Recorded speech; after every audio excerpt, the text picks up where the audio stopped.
Haryana at 9 PM news channel में आपका स्वागत है। आइए आपको कराते हैं खबरों से अपडेट।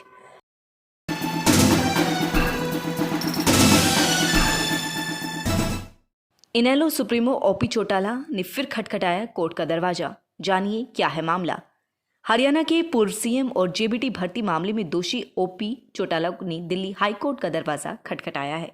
ओपी चौटाला ने हाईकोर्ट में जेल से रिहाई की मांग की है। इस मामले में अब 23 फरवरी को पैरोल की अवधि को बढ़ा दिया है।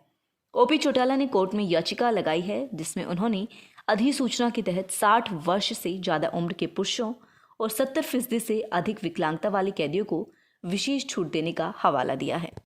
कर्मचारियों के लिए बुरी खबर, अब नहीं मिलेगा ये भत्ता। आपको बताते हैं वजह। कोरोना वायरस महामारी का असर अब सरकारी कर्मचारियों पर भी पड़ने वाला है। केंद्र सरकार ने संकट के कारण बढ़ते वित्तीय बोझ के चलते सरकारी कर्मचारी और पेंशन भोगियों के महंगाई भत्ते में अगले साल जुलाई तक कोई वृद्धि नहीं करने का फैसला लिया है। इस फैसले का केंद्र सरकार के 50 लाख कर्मचारियों तथा 61 लाख पेंशन भोगियों पर असर पड़ेगा। वित्त मंत्रालय के व्यय विभाग द्वारा जारी एक आधिकारिक ज्ञापन में कहा गया है कि कोरोना वायरस महामारी के कारण उत्पन्न संकट को देखते हुए केंद्र सरकार के कर्मचारी तथा पेंशन भोगियों को महंगाई भत्ते में 1 जनवरी 2020 से मिलने वाली किश्त को रोकने का निर्णय लिया गया है। इसके साथ ही 1 जुलाई 2020 से और 1 जनवरी 2021 में दी जाने वाली महंगाई भत्ते की अगली किश्त के भुगतान पर भी रोक लगाने का निर्णय लिया गया है। हालांकि सरकारी कर्मचारी और पेंशन भोगियों को मौजूदा दर पर महंगाई भत्ते का लाभ मिलता रहेगा। ज्ञापन में कहा गया है कि 1 जुलाई 2021 के बाद जब भी सरकार महंगाई भत्ते और महंगाई राहत की अगली किश्त जारी करने का फैसला करेगी। 22 फरवरी से दिल्ली एनसीआर में दौड़ेंगी लोकल ट्रेन, लोगों को होगा फायदा। दिल्ली एनसीआर सहित उत्तर रेलवे के अन्य मंडलों में 22 फरवरी से लोकल ट्रेन दौड़ती हुई नजर आने वाली हैं। रेलवे की ओर से 35 लोकल ट्रेनों को चलाने की आज्ञा दे दी गई है, जो कि दिल्ली से गाजियाबाद, पलवल, पानीपत सहित आसपास के अन्य शहरों के बीच चलेंगी। लोग अनारक्षित टिकट लेकर भी इनमें सफर कर सकेंगे।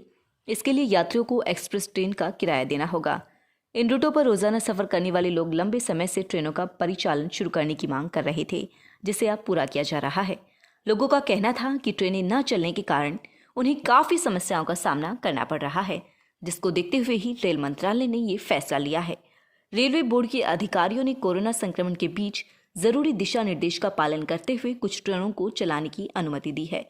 इनमें 14 पैसेंजर ट्रेनें, 5 EMU electrical multiple unit, 10 MEMU main line electrical multiple unit और 6 DMU डीजल मल्टीपल यूनिट शामिल हैं।